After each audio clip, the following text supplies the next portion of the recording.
have something I want to say to all the white people who say I'm not responsible, I never owned a slave, and black people need to stop killing each other. Hear me out.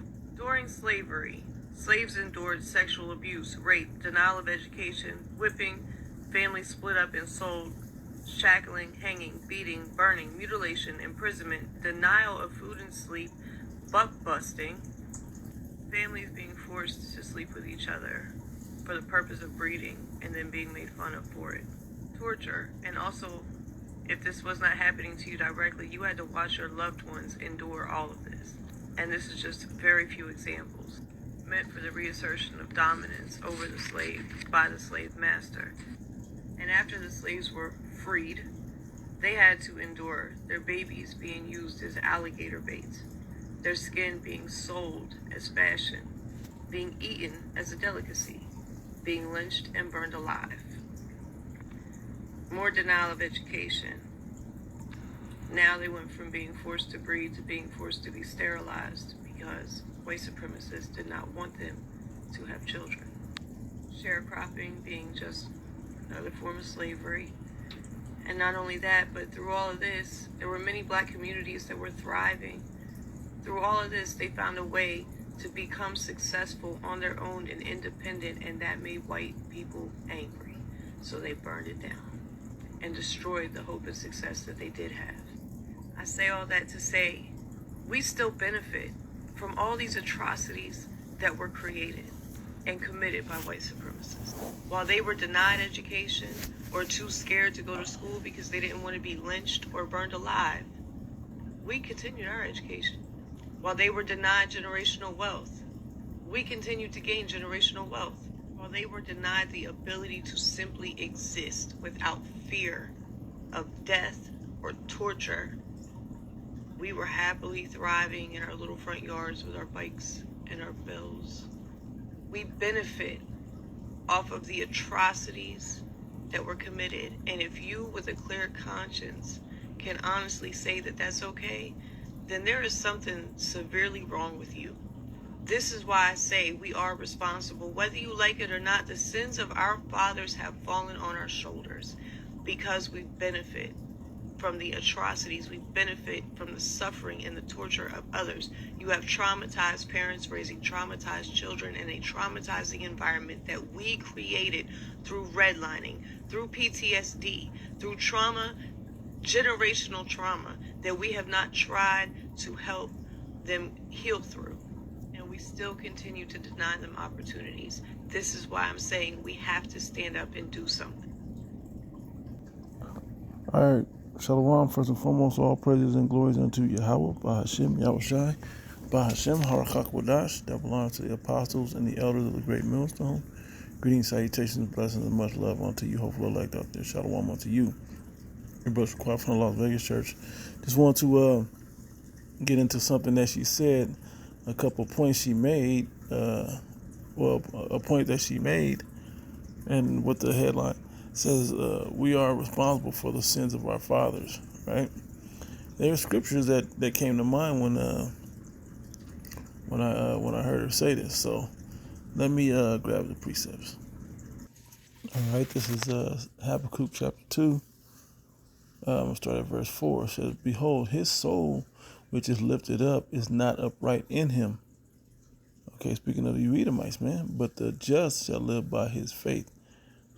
The just, the elect, the just, the Israelites, okay, shall live by faith. It says, yea, also because he transgresseth by wine, by his philosophies. Okay, like she said, her forefathers, or the white Edomite forefathers, taught Jake how to be degenerate, man. And then so-called Lady Liberty didn't play the game balanced. All right. Yea, also because he transgresseth by wine, he is a proud man, neither keepeth at home, who enlargeth his desire as hell, and is as death, and cannot be satisfied. When it says neither keepeth at home, he's all over the planet, sowing, all the things that he wants from the earth, man, everywhere. Okay? what this man wants, man. He wants to have his hand everywhere. That's why he's going to war, because he wants that pipeline out of the Middle East. Okay, he wants the complete world dominance, because the lands that he actually lives in, that's not enough. He wants everybody in subject to him. Yeah, true enough, he knows the prophecy of what the kingdom of heaven is supposed to entail, but it was not set up for him. But he still wants it in a wicked way. Anyway, continuing on. Who enlarges his desire as hell, and is as death, and cannot be satisfied. He has an insatiable appetite for wickedness, man, for death and murder, and rape, robbery, and murder. But gathereth unto him all nations, and heapeth unto him all people. For is everybody. It says, shall not all these take up a taunting parable against him, and a taunting proverb against him, saying, woe to him that increaseth that which is not his, how long? And to him that ladeth himself with thick clay, heavy debt, man. Backdoor deals, all of that, man. Okay? China's going to realize they're going to have to shoot nukes on this place because they're not going to get paid back. This man's not going to pay his debts off, man. Okay? As well as the debt of all the iniquities that he set up and caused. Okay? It says, shall not all these take up that's verse 7. Shall they not rise up suddenly that shall bite thee, and awake that shall vex thee? And thou shalt be booties unto them, because thou hast spoiled many nations. All the remnant of the people shall spoil thee, because of men's blood, and for the violence of the land, and of the city, and of all that dwell therein. Yeah, because he's the one that's causing that uprises in the world, man. Okay? The uprisings come from all the BS that he is doing. Okay, trying to take over everything. It says, verse 9, woe to him that covet an evil covetousness to his house. On everybody's land, man, for himself. Everybody's resources and possessions for himself. Okay, that he may set his nest on high, that he may be delivered from the power of evil. Wow. Thou hast consulted shame to thy house by cutting off many nations, off many people, and hast not sinned against thy soul. Okay, let me see. It just keeps going. For the stone shall cry out of the wall, and the beam out of the timber shall answer it. Woe to him that buildeth the town with blood, and established the city by iniquity. And that's what this man does. Okay. Behold, is it not the Lord of hosts, that the people shall labor in the very fire, and the people shall wear themselves for the very vanity? For the earth shall be filled with the knowledge of the glory of the Lord Yahweh, as the waters cover the sea. Okay, that's what's coming. It says, woe unto him that giveth his neighbor drink. And this was one of the ones that came to mind, this chapter, but this verse particularly. Woe to him that giveth his neighbor drink, and puttest thy bottle to him, and makest him drunken also, that thou may look upon their nakedness. And that's what he does to the nation of Israel. Okay, that's what he's done. Okay, that is what he's done. He's given us all this sinful ways, feeding us the worst parts of the animal, of the abominable meats of the planet. Okay, giving us a black culture. Black culture is slave culture. Slave culture is white supremacist culture out of the slave Bible. Okay, teaching the man how to destroy himself, particularly you so-called Negro, Latinos, and Native Americans that don't have any heritage to go back to, the heathen in general, but this man particularly. All right, thou art filled with shame for glory. Drink thou also, let thy foreskin be uncovered. The cup of the Lord's right hand shall be turned unto thee. Yeah, you got to go into slavery, man, for 1,000 years, and shameful spewing shall be on thy glory. It goes in. For the violence of Lebanon shall cover thee, and the spoil of beasts which made them afraid because of men's blood, and for the violence of the land of the city and of all that dwell therein. All right, from there, let's go to this is Obadiah 1 and 10. It says, "For thy violence against thy brother Jacob, shame shall cover thee, and thou shalt be cut off forever." Okay, and it goes into different situations. 12, "But thou shouldest not have looked on the day of thy brother in the day that he became a stranger, that we fell away from the heritage of being Israelites." Instead of him restoring us, what did he do? He forwarded the affliction. It says, "Neither shouldest thou have rejoiced over the children of Judah in the day of their destruction, neither shouldest thou have spoken proudly in the day of distress. Thou shouldest not have entered into the gate of my people in the day of their calamity." Yeah, and they may call themselves the Israelites, the Israelis. "Yea, thou shouldest not have looked on their affliction in the day of their calamity, nor have lain hands on their substance in the day of their calamity. Neither shouldest thou have stood in the crossway to cut off those that did escape." Yeah, in that day with Haman. Another one, Isaiah 10 and 1 and 2, it says, "Woe unto them that decree unrighteous decrees, and that write grievousness which they have prescribed, to turn aside the needy from judgment." And that's us, man. He turned aside the needy from judgment, and to take away the right from the poor of my people. Okay, a right to a life, man. We have to go to him for the one of all things, that widows may be their prey, and that they may rob the fatherless. Okay, they literally did that to us, man. They destroyed us. Okay.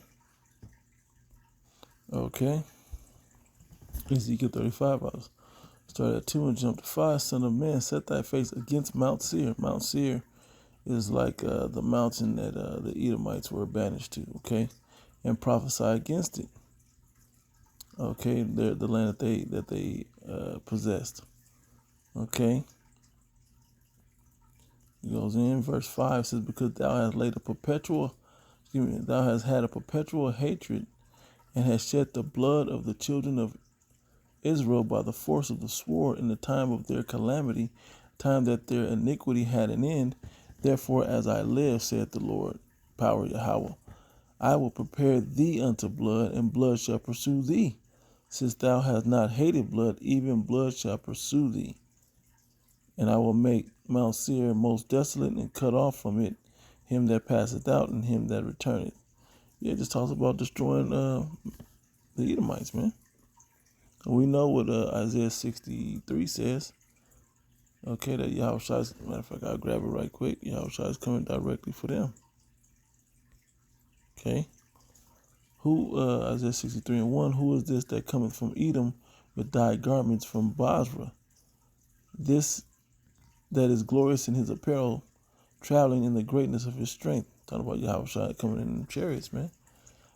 "That I that speak in righteousness, mighty to save," and he the Savior. All right. "Wherefore thou art red in thine apparel, and thy garments like him that treadeth in the wine fat." Okay.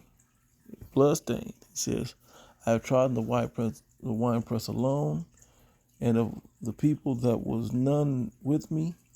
For I will tread them in mine anger, and trample them in my fury, and their blood shall be sprinkled upon my garments, and I will stain all my raiment. For the day of vengeance is in my heart, and the year of my redeemed is come." Okay, and this is what's coming, man. All right, I got another one. Okay, Psalm 83. I'll go right to verse 2. "For lo, thine enemies make a tumult. They that hate thee have lifted up the head. They have taken crafty counsel against thy people, and consulted against thy hidden ones. They have said, Come and let us cut them off from being a nation, that the name of Israel may be no more in remembrance. For they have consulted together with one consent. They are confederate against thee." And it goes into which all the nations that are against us. And The one at the top is the tabernacles of Edom, and the Ishmaelites of Moab, and the Hagarenes, Gibal and Ammon, and Amalek, another sect of the Edomites. Okay. From there, I didn't even go to this one. Okay, and this was the one that the first one that actually came to mind. When she, one of the main ones that came to mind when she was speaking. And there's plenty of other ones. I'll close with this one.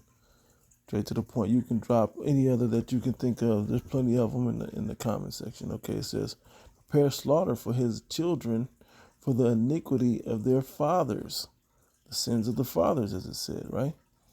That they do not rise nor possess the land nor fill the face of the world with cities. For I will rise up against them, saith the Lord of hosts, and cut off from Babylon. And who rules New Babylon? The Edomites, man. The virgin daughter of Babylon, America. Okay? And remnant and son and nephew, saith the Lord. All right? Among other precepts, okay? And the one that I always like, how brother broke it down, was, hey, they died, your forefathers died and dished on you, man. They did all this wickedness, and then they put this old peaceful vibe out there. And it's not really that way in these modern times, and this is what you get. So when the Lord comes back to redeem us, man, that's what you get. The eyes of the Lord are 10,000 times brighter than the sun. So he sees everything. Okay? So I just want to bring some of those out that just kind of came to mind. There was other ones.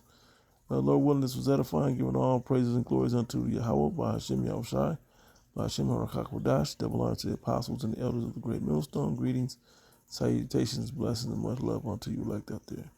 To the next one, Shalom.